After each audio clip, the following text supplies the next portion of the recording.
Great. Well, welcome everybody. This is our first guest lecture for the Shaping Policy with Evidence short course.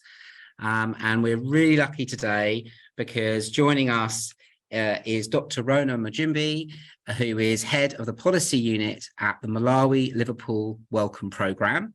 Rhona holds a doctorate in health policy, a master of science in epidemiology and biostatistics, a master in international public health, and a bachelor of medicine and surgery. And she's also a senior lecturer of public policy at the Liverpool School of Tropical Medicine.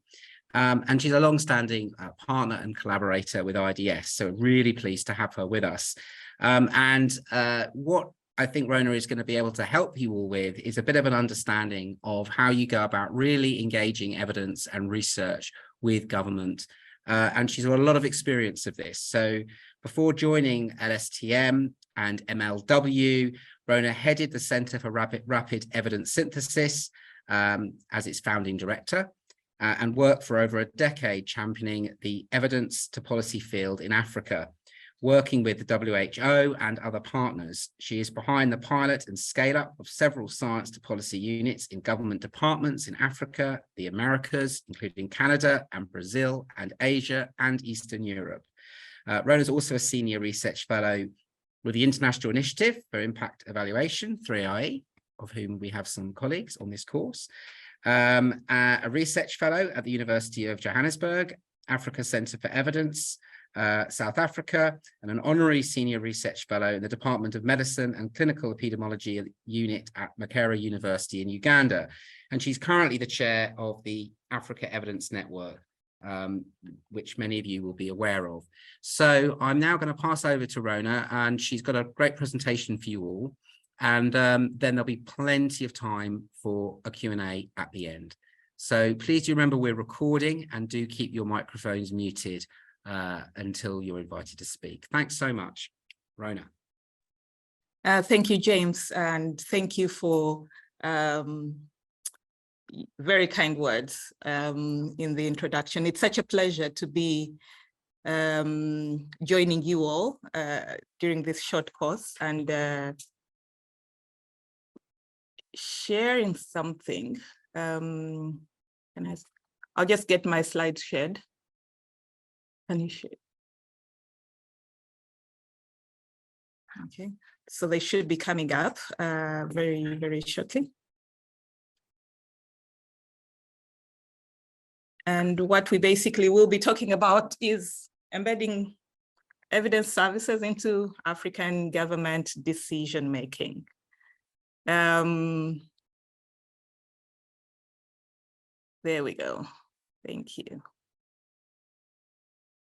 So I'm sure many of us have either been, a part of such work or have heard about it or, but basically I have had the privilege to be a part of either setting things up or scaling things up or, when it comes to evidence in African government decision-making. And what I'll be talking about today is really best on that experience. So we'll try and then, sort of put it into the theoretical frameworks we know. But today, let's all sort of think about it in terms of the practicalities of it. And so, I love to hear what, other people have experienced as well. So feel free to chip in, feel free to comment. Let's have a conversation. Sometimes I think I speak too much, but I'm hoping, I'll leave time enough for us to be able to have a conversation. So what we'll do is really, first of all, think about why evidence services in government? And it might just be a rhetorical question. We probably are all sort of sold to the idea already. We're, part of the converted, but we can go back and have that basic understanding or, agree what we're talking about, especially in light of today's conversation. And then let's see a few tenets of decision-making when it comes to Africa.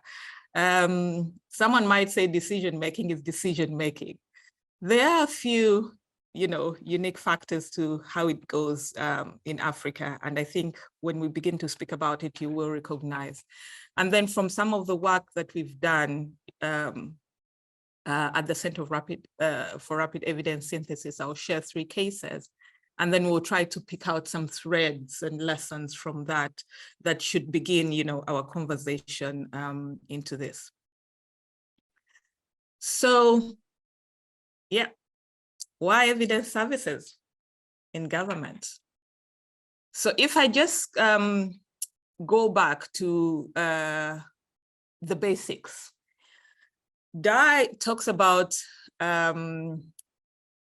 public policy being what government decides to do or not to do. And for me, that sort of emphasizes 3 things, probably more, but 3 exact things. There's an emphasis on the centrality of decision-making, to public policy. Like it's what government, government gives you that thought of something central. Okay, so it sort of brings that centrality to decision making. There are other, definitions and frameworks that will probably take it a little out, but when we use this particular one, it brings it back, to the central point. It also shows that public policy is about choices that are made by people who have the mandate and the power, so they can make the choice. They decide what to do. They decide what not to do. Okay, so they make those choices on our behalf, on behalf of the public. It also makes me think that what they do is intentional, it's deliberate. Okay, when he says what government decides to do or not to do, it feels this is intentional, it's deliberate. Okay, but we'll also remember that policies are not really made in this technocratic manner where you have the experts, where you have all the people with the experience, the people that we would trust with our lives. They have the knowledge, the expertise. Not all the time, is it made in such a rational manner. And this is because, public policy choices are made within a very political and an administrative process. So it's not just the science, it's not just the evidence, it's not just the research. The environment is highly political and administrative, sometimes more time, more than others, depending on, the content of the policy.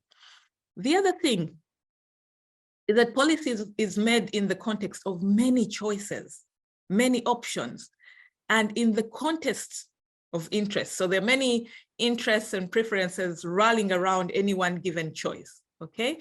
And so making the choices is not only by those who have the power, but there is also the context of diverse government institutions. There is contending vested interests around these alternatives. So while we're thinking about these people who have the power and who have the mandate, there is more players, okay, who also have some sort of vested interest and some sort of diversity. So when you bring this together, you begin to see policy making really clearly, being a political process, you could view it that way, but also politics being viewed as a process of making decisions, as a process of policy making. So one leads to the other and back, and it continues that way. So anybody thinking about engaging public policy, whether bringing evidence to it, whether in an advisory position, whether working with them, anyone who engages public policy must look at the political and governance context in which the public policy actually occurs, okay? So let's keep this at the back of our minds and go into Africa, okay? When you think about decision-making in Africa, there's several things that, I'll highlight, and the list is very long, but I'll bring these again. This is supposed to stimulate us into some sort of discussion. So when you look at many of these states, most African states still have relationships, by now, I think all of them are independent. I don't remember anyone that is still sort of hanging around, but most of these states still have relationships with their colonial masters, okay? You will see this very, very, overtly in the Francophone countries. The Anglophone, they might kind of not be as explicit, but still as part of the Commonwealth, you know, they still subscribe to certain views that these have. And that means that sometimes when they're making decisions, you know, they will recurse to their colonial masters or their colonial friends. Maybe the word masters is not a very good one at this point, but, you know, they'll go back, they'll consult, and you find a lot of, you know, this relationship lacing, you know, the policies that they come up with. Especially when it comes to very critical governance decisions, they will always sort of go back and have a conversation. And then again, when you look at these countries, you know, we talk about democracy, all of them in one way or another sort of, you know, talk about being democratic or having some sort of variation of democracy. But defining democracy in Africa is not as straightforward, you know. When it comes to governance in Africa, it means trying to ensure inclusiveness of diversity. So in any one given country, there's like diverse ethnic groups, okay? So when you compare Africa to any other place, ethnic diversity in Africa is 35% higher, okay? So in any one country, let me give an example of my country, Uganda. You have 52 ethnic groups or ethnic tribes. And okay, some are going extinct. At the moment, we are talking about 47, 48. There's not a big difference there with 52. But when you think about these groups, most, and then maybe let's also combine it with the fact that, so governance means you trying to be inclusive of all these 48, 47 groups and making sure they share the national cake, you know, is the word you will hear. So decision-making is about trying to make sure everybody has a little piece of this resource, of this power, of this, whatever it is you're making decisions for. Now, couple that with the fact that many of these African states happen to be the world's newest independent nations. So they are nations that are about like 40 years old. Let's talk about Zimbabwe with independence in 1980, and there's others that have come, you know, after that. That means that people identify themselves, or they have been identifying themselves using other criteria, like tribes, like clans, like religion, for longer than they have identified themselves in terms of the state. So you will find, and this includes the decision-making people, the decision makers. So when they begin to think about where priorities should be, resources should be, there's a, you know, a default of thinking about your tribe, of thinking about your clan, you know, much faster or as a priority compared to you thinking about the state. It's just inherent that the state is younger in your mind. I mean, look at the average, you know, policymaker in an African state, you know, 60, 70, 80 years. They have been identifying themselves longer with their tribes and their culture, much longer than they have with the state. And this colors the decision-making process inevitably, okay? Furthermore, when you think about, again, decision-making in these governments, the nature of rule is very personalized, okay? So you will hear the talk of my government, my army, my, you know, so it's not like I came to be a leader of something that belongs to everybody, but rule governance is very, very personalized. And this is at all levels. It's not just when you hear presidents talk, it actually trickles down to the different governance levels. And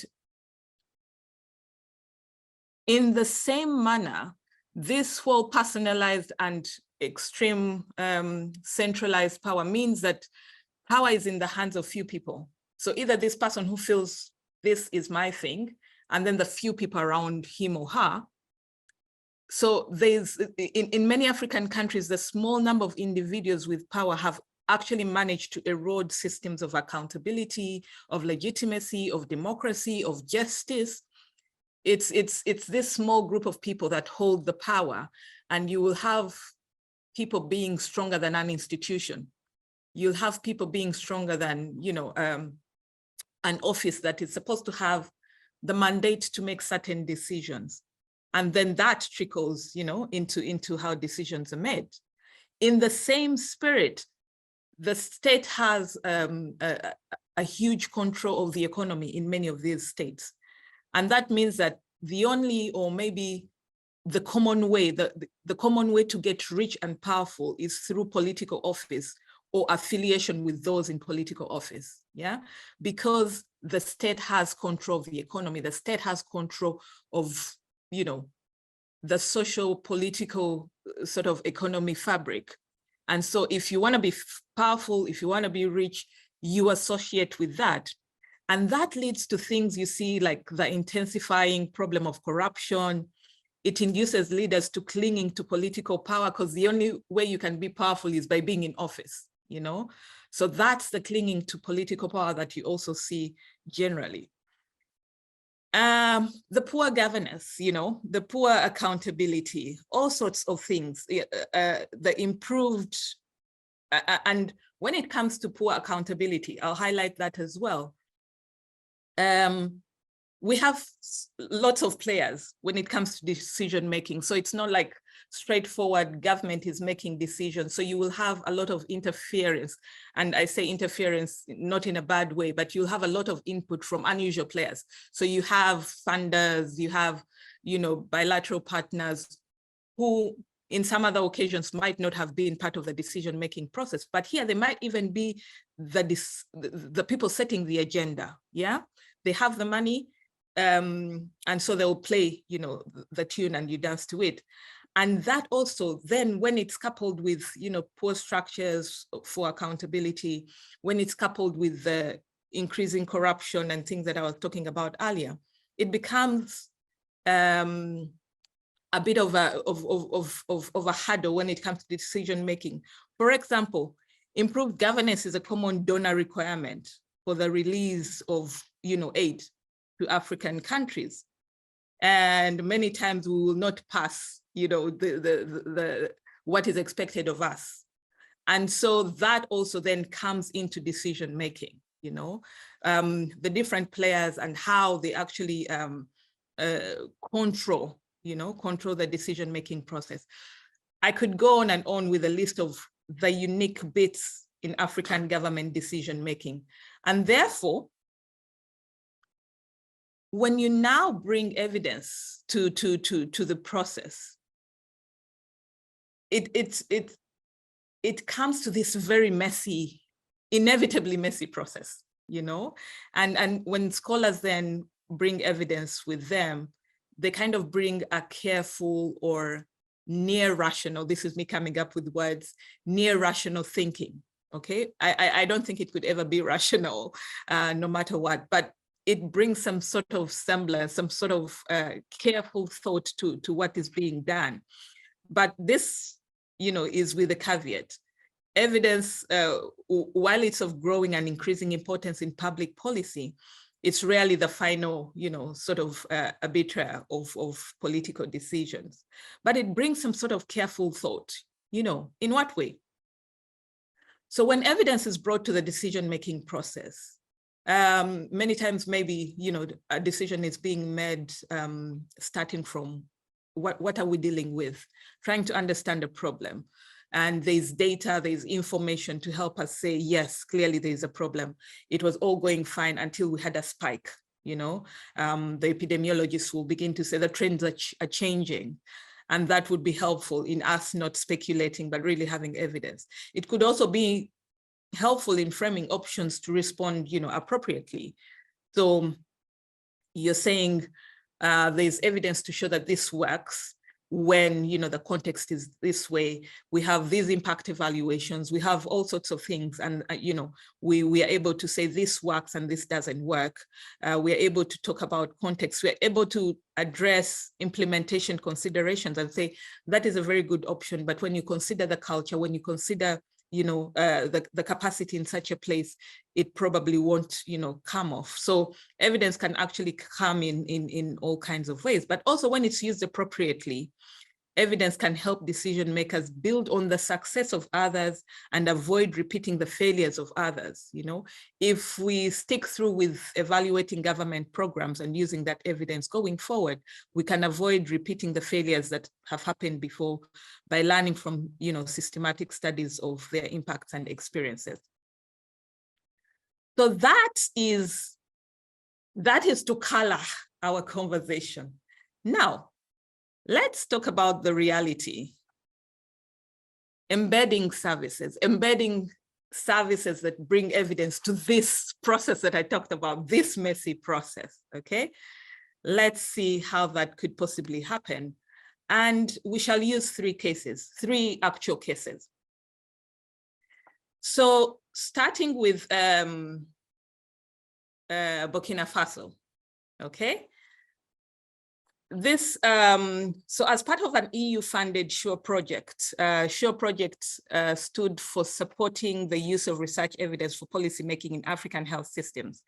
This was a project that ran between 2009 and 2014, and it involved 7 African countries working with 4 northern partners, including the World Health Organization. And their aim was to develop and evaluate innovative knowledge translation mechanisms, that could move research evidence into, decision-making in African health systems. So the Burkina partner was represented by the Department for Research in the Ministry of Health. And this is because one of the co-investigators, was sort of placed in that department. They were an advisor to the minister,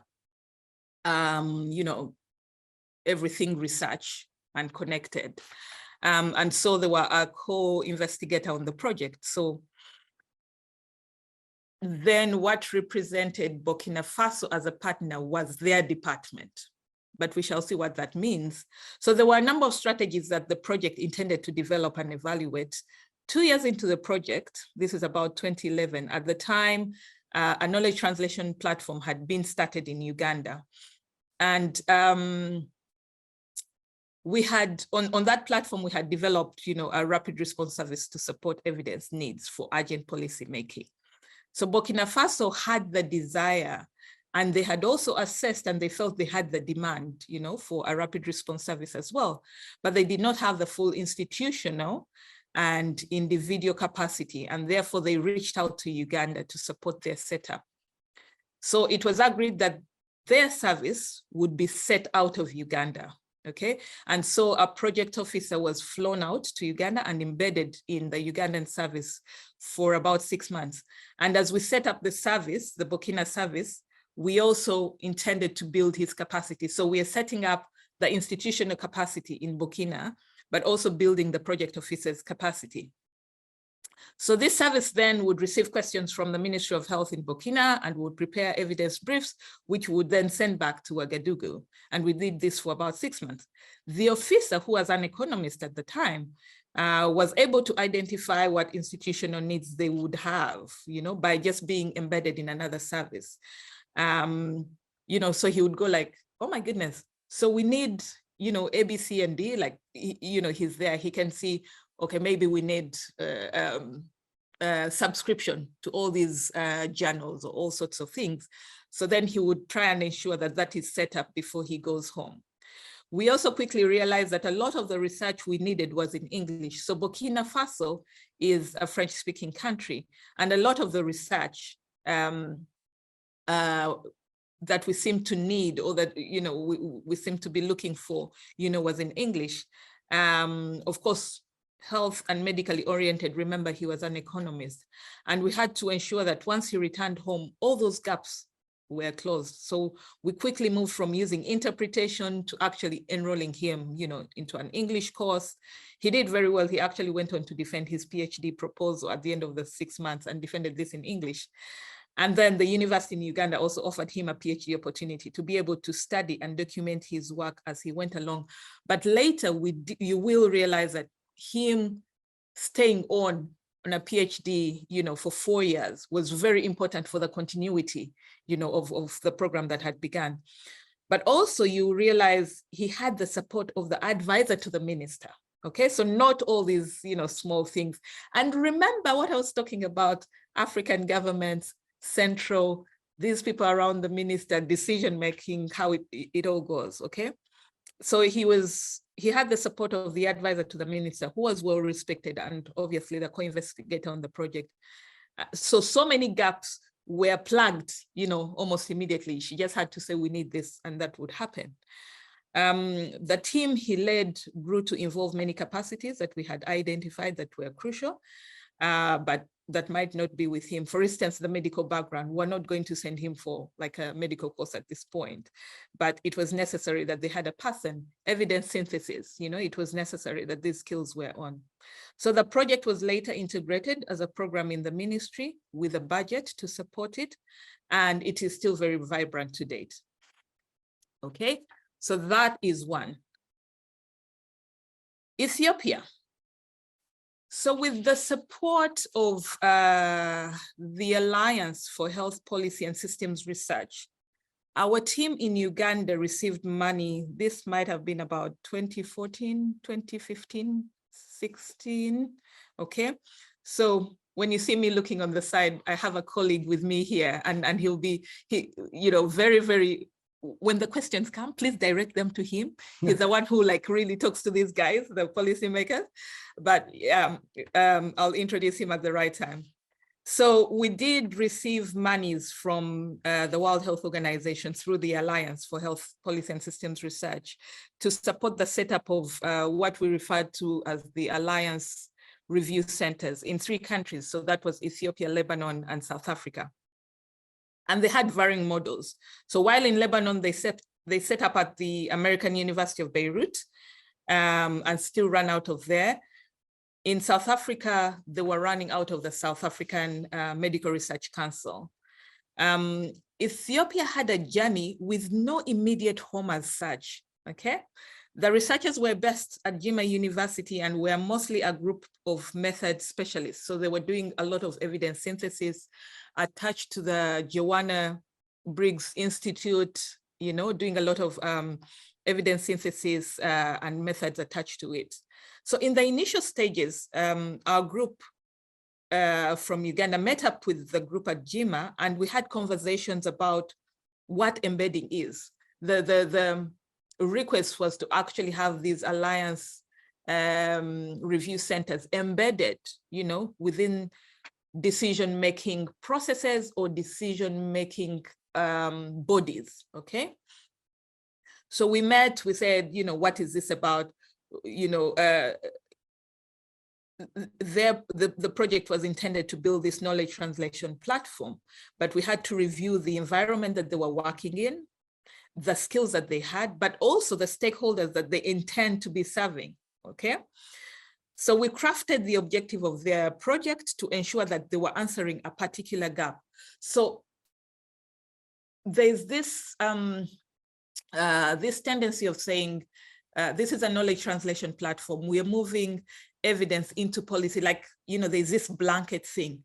But within there, you've got to have a particular objective. What particular part of this continuum are you addressing? So there might be people who are involved in capacity building. There might be people who are involved in packaging evidence. There might be people, there's a continuum, and therefore you've got to identify the gap in your government services that you are actually trying to plug. Otherwise you could get into there and you are duplicating services that are already there. And so we had to find out what gap are they actually trying to address. So this also meant consulting with the Ministry of Health, but also with the Ethiopian Public Health Institute, which is the commissioned research arm of the government. So the recipients were kind of slow to catch on. It was really an uphill task whenever they, the colleagues in Jimma went to engage and try to sell their services. It was always like there's a fatigue, but, So we said, okay, how do we handle that? What we then decided to do was go through horizon scoping. That we would identify priority topics, what is the government struggling with at the moment? What is in the papers? What is on the agenda that they're talking about? And then they would go take evidence that was, go summarize evidence that they think is helpful with the current situation. And then they would take this back to a policymaker we have identified that, would probably make use of it. And this quickly caught the attention of one or two policymakers who later became champions for their work. In a very short while, the ministry sat and agreed that this was a platform that they needed, and they wanted to also take control of it, okay? They now needed to control how they used it and avoid a crisscrossing of information within the ministry. But also, I don't know if we have colleagues from Ethiopia. You will find that I talked about a very kind of centralized and controlled decision-making process. And I think our colleagues in Ethiopia might identify how that also works in their country. Not many players will just sort of jump into this decision-making process. So even if you're formulating a platform, again, you might not have the luxury of keeping it and keeping control of it, okay? So the platform was to serve 17 departments in the ministry or affiliated with the ministry. And it was called the PACT. I don't remember what PACT stands for, but it was a policy analysis unit generally. And it would act as a liaison platform between the users of the information and the 17 departments. From the 17 departments and then the suppliers. And they also identified and commissioned 3 evidence suppliers, so including the group at GIMA. And these different suppliers would supply different kinds of evidence, but the group at GIMA was supposed to supply the secondary synthesized evidence on any priority topic. So anybody from the 17 departments writes into the PACT and says, this is what I'm grappling with. The personnel in PACT would decide who the supplier or which of the suppliers was best placed to handle the given question and would send it out to them, giving them the context and the period within which the information is needed, and sort of receive it on behalf and that sort of thing. The PACT still runs to date in the ministry. The last case, very quickly, is a case from the Malawi Parliament. So there was the strengthening capacity to use research evidence in health policy, Secure Health. You might have heard of it, a few of you. The Secure Health program. This is about, again, 2014. It was set up to optimize individual and institutional capacity in accessing and utilizing health data and research evidence in decision-making in Malawi. The program was run by a think tank called AFIDEP. And it targeted certain groups of decision makers. They identified parliamentarians as one of the groups. So again, context, there are many countries that when it comes to decision making, parliament might not be like at the forefront of it. The executive first does its own things. And so if you're looking for where to take, evidence and all sorts of things, you might be targeting the executive. But if it's Malawi, you might be in a very good position if you're targeting parliament. So they identified parliamentarians as one of these groups. So they carried out a series of trainings for, these groups of decision makers. The parliamentarians were trained, but also members of the secretariat in parliament. One of the members of the secretariat trained was or one of the divisions in parliament was the research division. This is a division that is tasked with providing members of parliament with data and information they need during the decision-making processes or their debates or, the initial training unearthed, several gaps that needed to strengthen, to make that division more effective and more efficient. If they were to actually support evidence-informed decision-making. So members of that division were then taken for a placement and they spent a month with the UK Parliament, understanding how the use of evidence for decisions was done in the UK, and even how to advocate for evidence in sometimes contested circumstances. Now, do you remember me talking about how sometimes we go back to our colonial masters to understand how they do things, okay? So we can learn from them. Yes, independent, but yeah. Okay, so when they were thinking about the placement, the first place they thought that really should reflect was the Parliament of the UK. My colleague and I, visited the Parliament yesterday and really saw all of these reflections, even the building itself. The way, the building in Uganda is almost a smaller reflection of the Parliament here in the UK. So again, think about all of those things as I talk about them. Sometimes they look innocent, but they are colored by things that we don't even think about as we do, all of this stuff. Anyway, the group returned to Malawi and immediately put in place structures and systems to ensure they practiced what they had learned. This included a guide adapted from their trainers, which was also, again, sort of adapted and cleaned up using the experience they got from the UK. So this guide was how to find evidence, how to appraise it, contextualize it, summarize it.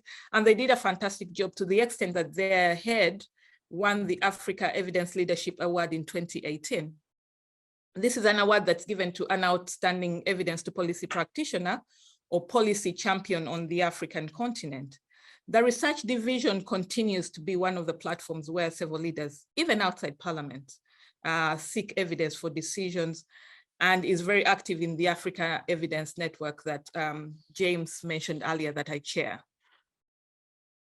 3 different examples, but I'm hoping there's a few things in there that actually sort of trigger some of our thinking. So what do we see in there? What important factors can we find in the thread? 1, the initial funding, okay? When you look at how these were kind of set up, and we could say maybe it's just the examples I've given, but you can look around, at many other examples. I also thought about giving some examples of failed attempts, but I kind of held them back because of some of the political connotations. But it doesn't matter whether failed or successful, you will find quite a bit of what we're talking about. The initial funding of these is rarely from government, okay? You will find that many of them, the initial funding is a project. It's either a project that's fully out of, let's make a knowledge translation platform, let's embed services, almost like some of the examples I've given, or it's a project that is going on. Maybe it's looking at malaria, it's looking at all sorts of things. And then on the side, there is policy engagement, there is all kinds of things. And there is a person who thinks we could build something out of that engagement and really finds themselves building some sort of structure and system that carries on within the government. But the initial funding will rarely be from the governments themselves. And this obviously has been put on how much they value the kind of evidence we're talking about. I think they do value it, and the value is growing, but then where they actually find this evidence. So you'll find that many of these people, or what they actually even call evidence. So a World Bank report, is evidence enough for them, or is evidence much better than a research, report. Now, the research report might be that you need, to subscribe, you need all sorts of things to access that information. The M&E report, World Bank report, is usually very, very, close. And so when you talk about building these elaborate structures that government has to put money in, it doesn't make quick sense for them, okay? But you will also notice that you have to have active liaison, okay? And I think this will come also when we talk about institutionalization of these. How do we move from them being projects and having these embedded, like now, seriously, there are structures in there. This active liaison has to have the interest and the commitment. Knowledge translation or moving evidence into decision-making is no mean feat. You're trying to serve people who think they can do it without, the evidence, or, all sorts of things. And so having a liaison who keeps knocking at their doors, or who keeps at it generally, is helpful. But also this person having the interest and commitment and thinking through things. So you remember the situation with the Ethiopian group where the users are slow to catch on, and you have to keep rethinking within your context. So that liaison, who in many cases, or in these days, you hear people calling them evidence entrepreneurs, evidence intermediaries, knowledge brokers. It could be an individual, but it could also be an institution. It could be a group, okay? Now these have to have the interest, the commitment, but also keep thinking of the innovative ways to actually keep this going, especially at the beginning. Some of the examples that have not gone for quite a bit of time is because there was not that commitment, at the point where it needed to be, at that liaison. But then also you'll find there's a lot of work that champions do.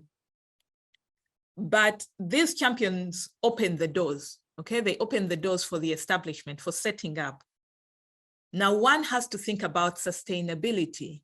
Many of them might not be able to take you beyond the opening of the doors. Yes, they'll make the noise and people will, turn their eyes around and say, okay, there's something important here. Then now you have to work out how you win yourself off those champions and have a sustainable system, a sustainable structure where the demand, is kept going and the trust has been built. And when I talk about trust, so you remember the Burkina Faso example, these were already in the decision-making body, the policy-making body. But each time we spoke to them or during evaluations, it has always been considered that when you're embedded, when you are out of the Ministry of Health or the decision-making body, you're an insider. So you have the information, you have the agenda, you know what's going on. But actually it's not the case. It's not automatic. Even within the Ministry of Health in Burkina Faso, these people continue to say they feel like outsiders. So how do we define an insider? What makes you an insider? Okay, is a question that we have to think about as we try to embed who's an insider when it comes to decision making. Partnerships, okay? You will see that thread very, very common in the cases that I've given you, that it's hard to go, this journey on your own. Having partners who obviously, they'll bring different kinds of resources and they'll be able to give you different kinds of skills. They'll share their experiences. In Burkina Faso, we housed, the unit out of Uganda, and packaged it very nicely. After 6 months, put it on the plane and, took it back.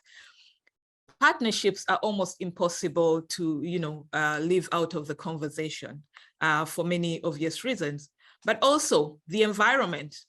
Again, when you look at some of the cases, very good everything, good partnerships, very good money is provided, but the environment is just not ready. So is it an enabling environment, especially when we start speaking about, political, environments? When you go back to that centrality of decision making, some of the structures are made in such a way that they actually deliberately close off people who are not the insiders, okay? So that means pathways for evidence are actually not obvious deliberately, okay? Or they are closed off completely. Sometimes this is, it happens during certain periods of time, and then it might open up. sometimes it's actually, that's the system. There's no pathway, okay? And so you will have had people talking about things like eminence-based decision-making, okay? Versus evidence-based or evidence-informed. Eminence is about this one person who runs the show. And therefore, if the process is closed, and I do have examples where we have found the structure is closed and you have to identify this one person, and that's the person to whom you're selling the evidence. That's the person who you have to convince that there is need for a structure to be embedded in their decision-making process, okay? So there will be all of those, but I think you can place them in the conversation we had earlier about African governments and how their decisions are made. Learning as you do, obviously, but also talking about learning, now I remember something is that governments are not exactly the most learning prone, sort of places. They're happy to do their work and go home. So a lot of the services that we have embedded in these governments have been a learn on the job. Okay, so we come in, we are evaluating as we go along, we are learning, but you want to learn with the users as well, okay? But it's left on your plate, okay? They're not such an environment that you say, now let's learn from what we have been doing and that sort of thing. And doing Katie really calls for a lot of learning within the process as well. So there's lots of threads in there. I'm sure you've picked up other threads as well that I might not have spoken about just now. But how do you then move on from setting up and making this now stable? It's embedded, it stays in there. You can up and go with your money, you can up and go with your skills, and you can have, you can sleep and know this service is going to go on, for whatever period of time. Institutionalization is the process by which, a set of activities becomes an integral and sustainable part of a formal system, meaning that what you have begun, as a sequence of events now becomes practice, it's standard of practice.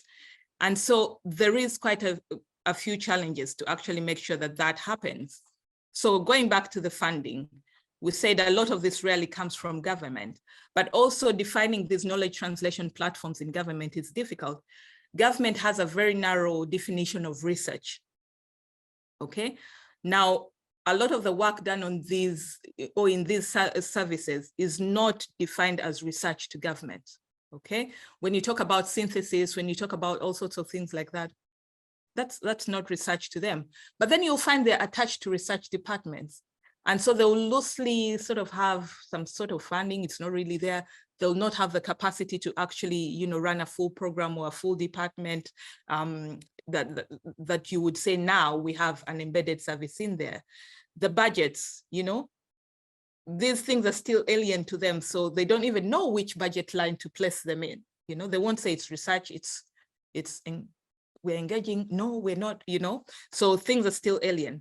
But also you'll find, again, because there's so many players trying to embed research to evidence, services within government. So you have, GIZ, I don't know who, remember, a lot of their funding comes from projects. So you have lots of players trying to come with small bits of this embedded service, a lot of fragmented, action happening, all of them trying to embed something, all of them working with a different department, same department, it's a common story you will see. But then a lot of it is still seen, as scholarly, it's academic endeavors as far as these people are concerned. And then, lots of interference, like I said, champion, how do you get off? How do you win yourself off? But also, at what point do you say, now we have institutionalized, we are happy, we know we have achieved it, we can, let go and move on, How do we measure institutionalization and say embedding, has actually happened? So many issues to keep in mind, and the future is really bright, but some things that we need to think about. When you're going in there, the types of evidence that are important for decision-making in any one context really vary, okay? So again, you have to think about what is most important to them. And as we speak about research evidence, to kind of take them slowly to a point where research evidence begins to make sense to many of them. This is in the African context. But also the capacity to interrogate evidence. So the literacy levels to be able to interrogate, evidence.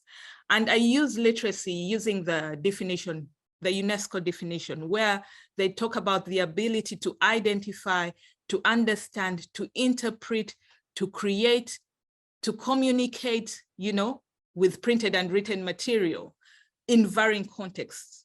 Okay, so it's not just read and write. We usually have these policy briefs and evidence summaries. It's not as basic as read and write. Can they identify, can they understand, can they interpret it, can they communicate it after you have left, to make decisions? I've talked about the evidence-informed decision-making and the eminence-based decision-making. Is there space for evidence, informed decision-making? How about the values? The values of evidence-informed decision-making talk about transparency and systematic, practice.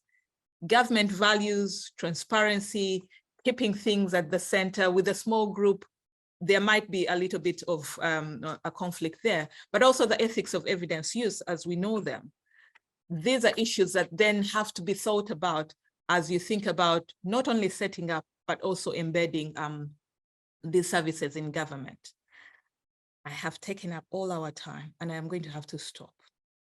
But I do hope that even if we don't talk about some of the things, I hope that it has stimulated some of our thinking and we can have a conversation even beyond this. Thank you so much for listening. Thank you so much, Rhona. That was great. And your timing's perfect, as we now have half an hour or so for some questions. So many, and I'm going to abuse my position as chair to ask the first question, which gives everyone time to either write questions in the chat and we'll go through them if you don't want to present it personally, or that might be the best way. You can also raise hands, but I'm going to need help from maybe a colleague, Marie, just to tell me whose hands are raised. I can't, actually no, if Rhona stops sharing her screen, then I think I will be able to see the hands. Okay, Rhona, this is my burning question, and it's partly because we've just done a session with the short course participants on power analysis, and Gaventa and Luke's and all that, and we had a really interesting interaction with an IDS fellow who was kind of talking about the need to claim your space. And so my question is this: I sense that there is a tension between the political sciences and the kind of development studies kind of people I often work with. The political scientists are saying, you've got to be pragmatic, you've got to understand the system you're trying to influence, you've got to engage with formal policy processes, even though they're full of all of these problems and flaws. You've got to some degree be that kind of semi-insider, and you're going to have to kind of play by the rules, but that's okay, because then at least you're kind of your work reflects how the system works, not how you wished it would. And then you've got the kind of other point of view, which says our job is to speak truth to power, is to challenge power asymmetries. That probably will mean we'll have to claim our space. It's more like advocacy, giving marginalized people a voice. And actually, these invited spaces should be viewed with great suspicion, because you don't understand all the horrible hidden and invisible power that's going on. And I sense this tension, certainly within the kind of the scholars who look at these things, but also within the, what should our colleagues do who've come on this course? Should our advice be? Which of those pathways do you think is likely to be in their best interests? So that's my kind of challenge or question, and then we'll move to others. Thank you. Okay, that's a good one, and I would like to say, I think you need both. But a very, very common thing that I like to use, especially with, knowledge brokers, I usually say, you have to take a back seat to be able to take the front seat, if that makes sense. So for us to claim that space, we have to understand the space. The only way you will understand the space is by finding your way into it. That might not be through the front door. Very often, if you go in through the front door, it's you find a very defensive environment. this is an environment in which, again, something that, you know, if somebody on here has listened to me before, most probably has had me say that the policy-making environment is like a child. So I used to say the policymakers, still say yes, but the environment as well is like a child, very impressionable, but also easily offended. Okay, so they are defending their space, and you find them in defensive mode for many reasons. It might even have nothing to do with you, you know, but because there's a lot of polarization and a lot of contest in the administrative and political making space, people are always on, you know, ready to defend their space, ready to defend their decisions in all sorts of ways. And so trying to get into that space has to be a very careful craft, which means sometimes you come in quietly and find a space and keep moving slowly to the front. I have shared with a friend, I think in the last 1 or 2 days, and said, they are policymakers who, or one of the things that policymakers sort of fear, you know, or they really get very, very intimidated, is academia. Or if they read academics or read something scholarly in the air, you know, it's quite intimidating. They are very, very respectful of academia, but also can easily get offended. So you could come in and throw around all your very fancy words or, you know, fancy understanding of things, give them the advice you think they need. And if you're lucky, they will be awed by, oh my goodness, you know, she's really brilliant, she's smart, okay? But most likely they will think that and also say, I don't think I can interact with her. You know, she's too smart for me, and I don't, and they just do not want to come off like they don't know what they are doing. So the next thing, they'll be very impressed, they will clap, they'll never give you another appointment, okay? Because you're too smart as far as they're concerned, and that will intimidate them. And so trying to claim your space has to be done very tactfully. I do believe you have to claim the space, but how you do it might not be this is our thing, this is our place, we are coming in. It might be that you are respectful of the people in the space already and come in as an outsider who wants to be given some space at the table. And that can be done very, very tactfully and in many ways. So what I'm trying to say is that you probably need a combination of both. You know, there is space to be taken, but you have to be very careful about how you actually do it, because you could easily get kicked out before you have a chance. But once you have a space on the table, so this is what I was saying to my friend, that once you have a space on the table, you can actually do all these things that I was talking about. You can walk in and throw around all these fancy words, and they will laugh and say, we understood nothing. Now speak English, because now you have gotten that space. You have the trust, you have the rapport, you have the friendships. And that is when you will have these phone calls that come in the middle of the night and say, guess what? We are at the State House. I think we have messed up and this guy is going to kill us, okay?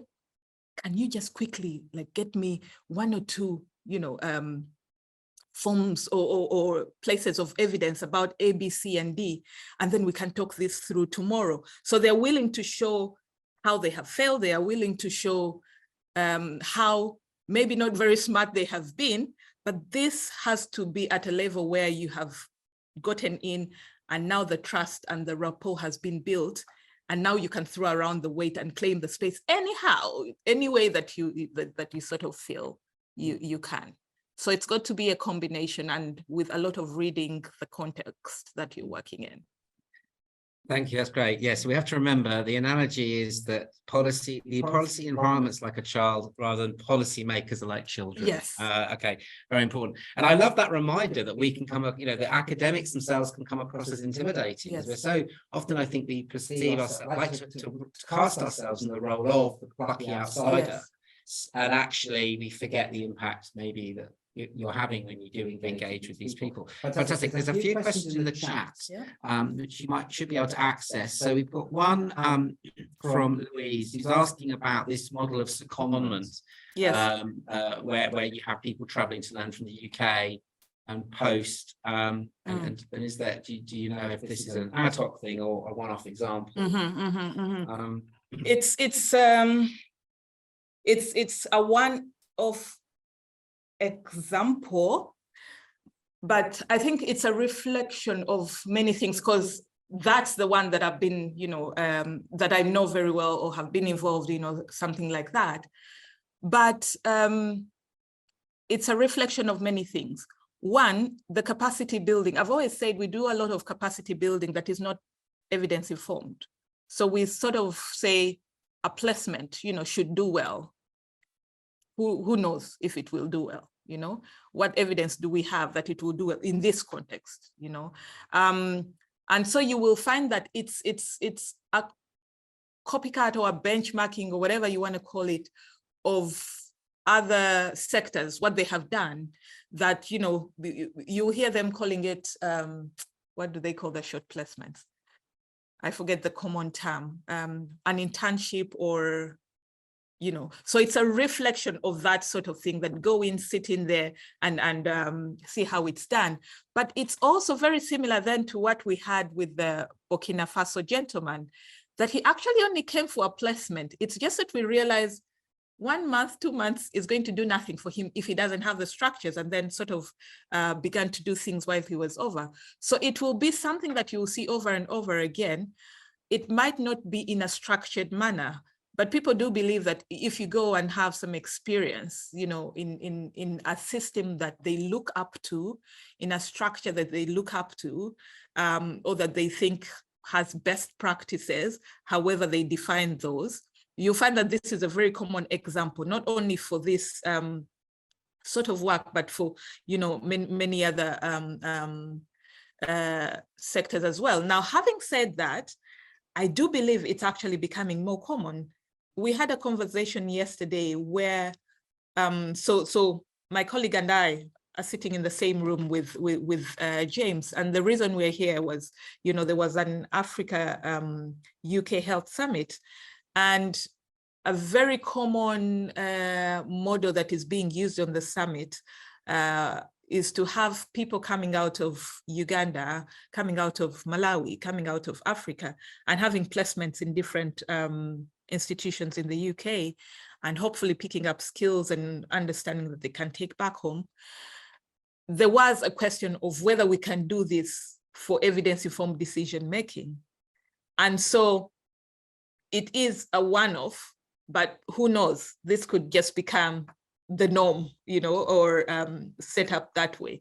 But yes, I think it comes from what we have seen other sectors doing very frequently. Louise, I can put you in touch with the Parliamentary Office for Scientific Technology. So we know the team quite well. And I think they have a range of different things going on at any given time. So have to remind me, Louise, but happy to put you in touch with that Great, team. thanks, James. Thanks, Rhona. We've got another question, which is from Adrita, saying, well, what do we do about these outsiders, these foreigners who go flying into a country that they know nothing about, and you don't understand the context? Yes. How can we mitigate this? Yes, I think it's a conversation that has been going on for a very long time.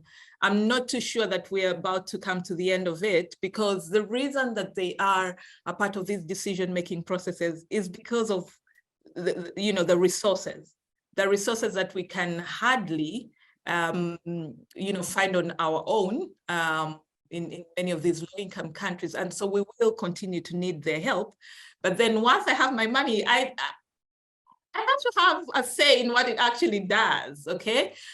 I think the conversation is the extent to which then you can have a say. And there's been many interventions, can I call them that, about how to deal with that. Sometime, I think, what was that called? Was it the Paris Accord that talked about, okay, you can bring that money, put it in a pool, and say you're supporting government institutions or government programs, you might say, yes, it's earmarked for HIV and whatever, but then, you know, not go to the extent of saying what it actually should do within the HIV programs. I think that only lasted a year or two or something. It didn't go very far because, again, it comes back to how then we use the money, you know. The accountability structures were not very good. And so people quietly went back to this bilateral, I have my money, it's supposed to do, it's earmarked for A, B, C, and D, and then kind of came out of that pool that they were supposed to be putting money in, and that might have become the end of the story. So I think it's kind of complicated once governments in Africa are not looking to increase the domestic funding for some of the things that they're supposed to do and continue to look for funding outside. That input will inevitably have to be there. And so if we can push, I don't know how, these governments to really look more and more into domestic funding, then you can comfortably say, this is my money, I'm going to do, you know, this sort of thing. So I think that conversation will continue as long as, you know, the practice is still as it is. Thanks. Yes, it was a good question. And yeah, it's very linked to the whole kind of decolonization of development. So Suella's had her hand up for a long time, very patiently, to ask a question. But go ahead. Thank you so much. I'll get rid of that hand because it's been up for a while. I don't know if it's a question necessarily. It's my How about now? Sorry. Yes. Yeah, great. I don't know if it's a question necessarily. Maybe it's just my observation, and maybe it'll end with a question. First of all, thank you very much. It was very informative and yeah, very recognizable as well. What I get from it is almost like you have to know the right people, you have to be there at the right time, you have to have, you know, don't be too smart or don't be too stupid either. It's like you really have to have the right recipe and sustain that in order to have some engagement or some change. And it's almost like impossible. You have to have the money.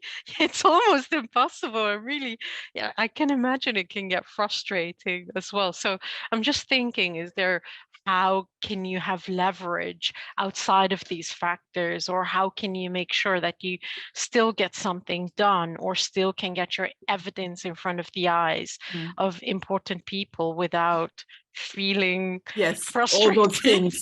Yeah, exactly. No, thank you, Suella. You are right. It almost feels like you have to have all your ducks in a row, and these are 100 ducks, you know, that we're talking about, you know. It feels that way. It actually is not that way. It's messy. It's very messy. But I think these are things to be aware of, not so much to practice as you know, do it this way, but to be very, very aware of. Again, because the context, the environment is that child that I talked about, impressionable, but very easily offended, okay? And so it almost feels like, okay, is this walking on eggshells or something like that?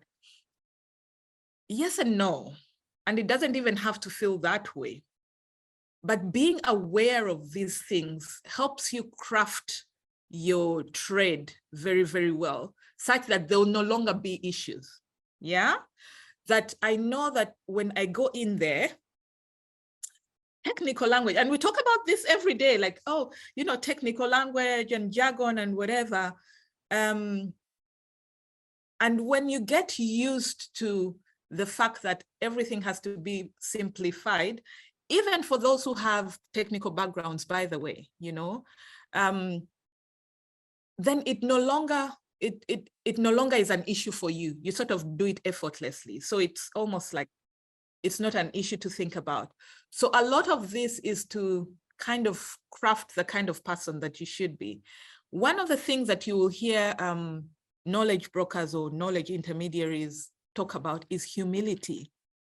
And for many people, when I say one of the values you have to have is humility, they're like, so Am I going to go and kneel? I mean, if this is what I have to say, this is what, yeah. Humility is not so much like, oh, sir, oh, yes, please. It's a part of emotional intelligence, let me say, yeah? You will hear people throw around those words, emotional intelligence, but what is it really, when you get there? It's actually just knowing your place, that in this situation, I'm an outsider, and it's not a bad thing.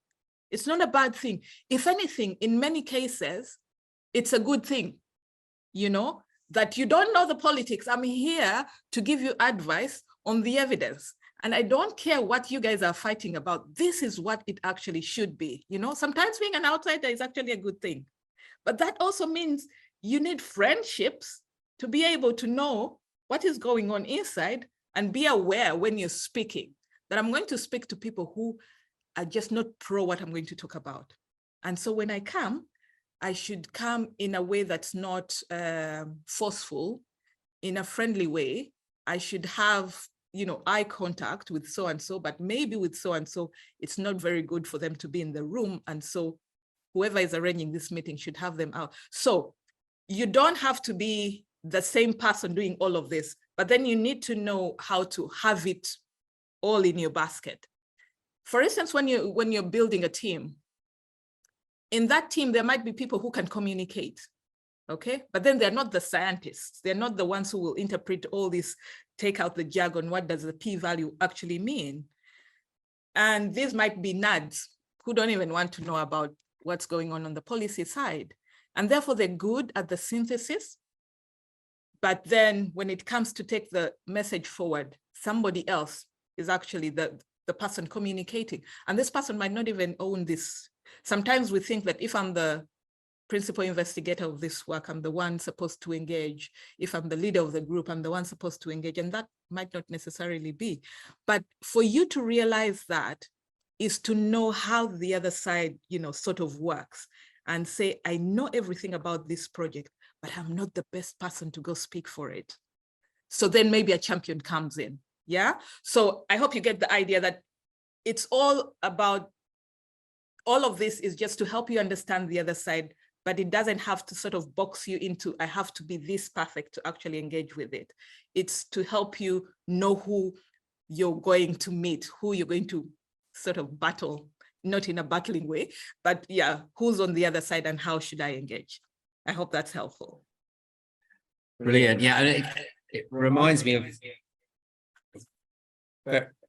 very different, isn't it? That humility and emotional intelligence as a semi-insider versus the confidence and anger of being the outsider speaking truth to power. It takes two very different, almost different personality types, actually. Exactly. Which again, I think is where the tension sometimes exists. Exactly. Yeah, very interesting. Now we've got a few more great questions, which someone's asking, how do you increase the evidence literacy of people in government? Maybe you've got some examples of that.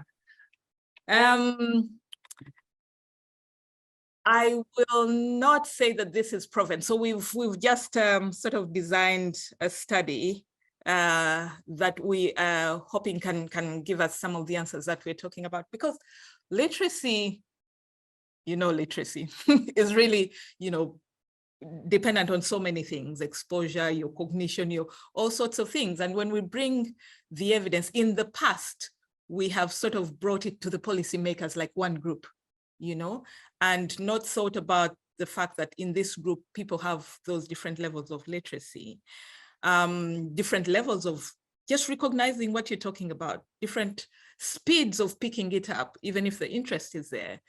And so this is something that, you know, we've sort of been thinking about and saying, so to answer your question, what we've done in the past is to have, and I'll give credit to my colleague, Ismail, who's here with me, on designing, again, they're like placements, but then these, you kind of match a policymaker to a knowledge broker, a researcher, to where you see their need sort of being and what they are dealing with at that time, and they will work together. And these two are supposed to sort of fill in gaps for each other, okay? And so that matching is, let me call it like a scientific matching, like, you know, when, you know how those dating apps sort of suggest who might be the best person for you, depending on a few questions that they've asked you. So that sort of thing. So matching a policymaker with a researcher or with a research department or with a research institution. So then they kind of get more and more information about, you know, how to use the research, how to understand it, how to interpret it. And this is not a one-off. So these people might work together for 6 months. They might work together for, you know, a given period of time. And it is something that, you know, like I said, my colleague, you know, designed, and we are sort of starting it out to see how that could come off. But what has happened in the past is that, yes, you've gotten a policymaker who comes and sits in with you. You hope that, you know, 2 weeks later, or you do a training, a series of trainings, maybe, you know, you meet with them now, teach them about evidence and how to find it and how to use it, and then have another follow-up, you know, training, and then some sort of mentorship, you're available to them. Those are a few ways that we've kind of done in the past, but we are more and more aware that there are individual needs that might not be met, you know, with that blanket training, blanket placement, they're sitting in with us, or us sending somebody to sit in with, say, there's work that has been going on with the Office of the President in Uganda, and we have with the Office of the Prime Minister, and we have somebody sitting in there with them and filling in those gaps and hoping that as they sit in, these people are also learning, you know, some of the skills, and this person is showing them the opportunities they have with their data and things like that. It's kind of been blanket, and we're hoping that, you know, this work that we propose will kind of answer some of the questions that are similar to what you're asking. Got a really interesting question from Keenan. How do you make policies relevant in the context where individuals appear to be more powerful than the kind of the broader system? So, yes, incidentally, there'll always be policies, for the lack of a better word, polarizing policies, and those that, you know, are not. So there are policies that are very crucial. And when I say crucial, I'm thinking about crucial if we just go back and remind ourselves what policy is and policy making, it's really the distribution or redistribution of power and resources. Okay, that's all you're doing in policy making. You're making decisions that will distribute power from one place to another, or distribute resources, you know, from one group to another, or, you know, flatten them out or increase a certain, that is what it comes down to, whatever the decision will be. And so there will be those policies where it doesn't matter, you know, they don't sort of bring the feeling like they've taken my power, they've taken my resources. They don't generate that sort of interest. And for every policy, there will be a benefit and a cost, okay, for whichever group you look at. And so where this whole context and the contesting comes from is how much power is being moved from whom.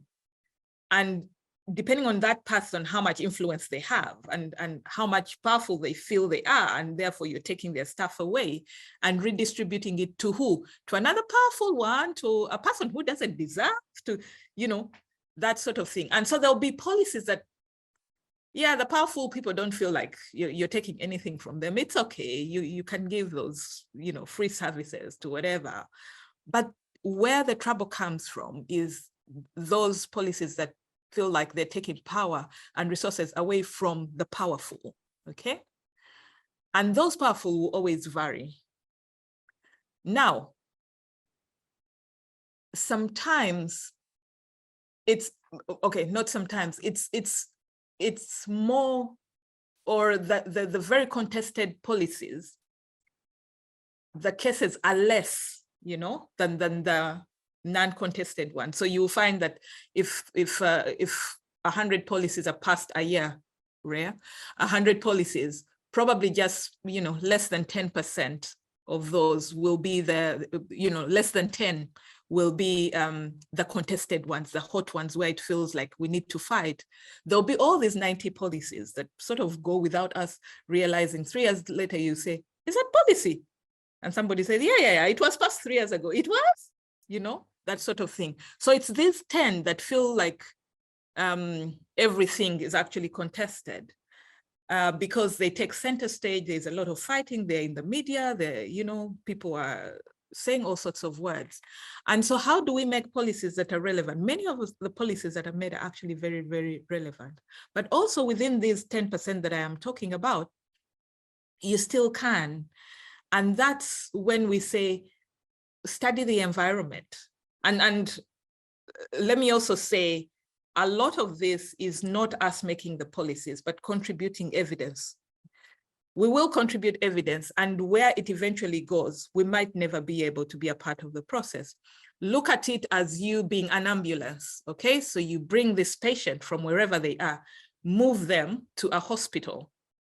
When the paramedics drive this person in and the doctors take over, the ambulance system no longer has, you know, say in what happens. So this is what happens to us as well. We bring the evidence, we make sure it's there, but what they finally use it for might not be, you know, but we are hoping, just like the ambulance, that since the ambulance has shortened the time the patient has gotten in, the outcomes might be better. So we are also hoping that when we bring evidence to the process, things might be better, some near rational thinking. But the one thing also that I find that is helpful is for scholars and knowledge intermediaries and people on this side where we call ourselves the suppliers to actually actively be a part of the decision-making process. So moving away from the ambulance thinking that I have said and taking the opportunities where you can actually be part of the conversation, okay? So many times we think the conversation is for them. But if you think about it and know that they're distributing power over there, they're distributing resources and your voice is not there, please run in, okay, and be a part of it. And there are opportunities, there are always opportunities. We think that, you know, the decision-making process is closed. Actually, there are opportunities to be able. So engaging with some of the people that we see are the main players on any one given policy. And that means then being very aware of the policy-making process. Who is championing the policy? Why are they championing it? Why is that policy-making process coming now? Why is it coming onto the agenda now? Why is it an issue now? Knowing all of those things, you will know who to engage, okay? You will know why you want to engage them. It's possible that they already have the evidence, they're going the right way. It's also possible that they're not, but you will never know, you know, without engaging them. So when you hear people saying, I'm part of a technical working group in the Ministry of Health, that's some of the pathways of knowing what's going on and knowing who to engage. So I think one of the ways that we can be a part of making policies relevant is engaging with the process and making sure that we know who we can sort of leverage when it comes to passing information, you know, that's helpful for decision making. Okay, I think we've got time for the last couple of questions. I might just give them to you together, Rhona, and then you can decide how to answer them. There's a great one here from Suleiman saying, you know, you mentioned the ethics of evidence use. Could you say a bit more about that? And are there any guidelines or standards? And then I love this question. What happens from Kirthi? What happens when a knowledge translation partnership, at the end of it, the main output, the main result is we need to do more research? How do you prepare your audience for that answer? I love that. That's a good one. Maybe we should start there.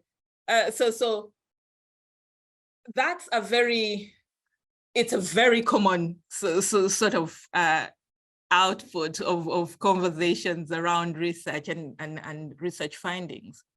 And it's also a very off-putting sort of thing for the policymakers. You know, when the policymakers open up for evidence, they come with this feeling of, you have the answers. So what is it? What should I do? And they want recommendations. They don't even want you giving them options. You could do this, you could do this, you could do this. Okay, of those three, what do you want me to do? When they open up, that is their expectation. Now, when you say we need more, research, oh my goodness, yes, that's one thing that is off-putting for them. But then also, that's off-putting for many policymakers that have not engaged the research space, okay? For them to understand what that actually means. What does it mean when we say we need more research? Or we need, more interrogation of what we now know? And also how we deliver it, I think, is a very, very critical matter for researchers, and how, we do communication. So one of the things, I don't know if anybody has interacted with the grade tables, grading the evidence that you're giving a policymaker, and then they look at this table and they say, okay, so there's high, what's the word? Okay, there's evidence that is of a high, sort of level. And then you're also coming down and telling me this one is of a low level, and this one you're even telling me is very, very low. And so I should not even trust you. So why did you even think about it in the first place, I think it's about how we deliver the information. And if you look at those grade tables and interpret what they mean. So a lot of the time, we deliver the grade table, we say, this is low evidence. And we don't say what that means. Meaning, we say, we need more research, and we don't say what that actually means. But if we went on and said, this is what we now know, before we started this work, we didn't know this and this and this and this. We now know A and B and C, but we still have not been able to figure out D and E.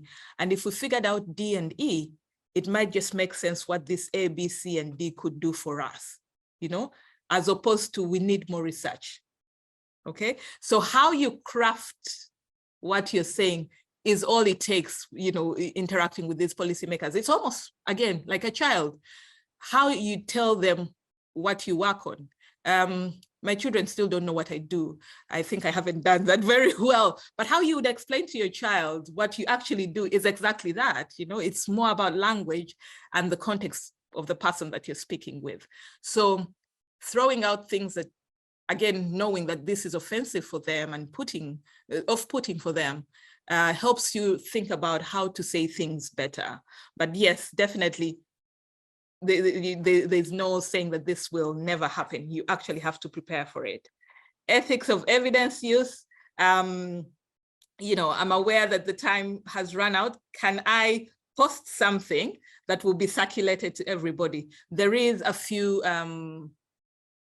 kind of, I won't say standards, but suggestions, in terms of how we can ethically use evidence in decision-making and everything else, and knowledge translation. I will share that, and it will be shared out. And we will make sure that reaches everyone on the course. Thanks, Rhona. I'm sorry we're out of time. It's been so good. And I just wanted to say to everyone on the course, there's some really good pragmatic advice here for you to apply to some of your case studies, to think about its implications for your own work. But what I like about Rhona is that combination of the pragmatism of it, but it's based on very deep thinking. So, really good stuff. So thank you so much.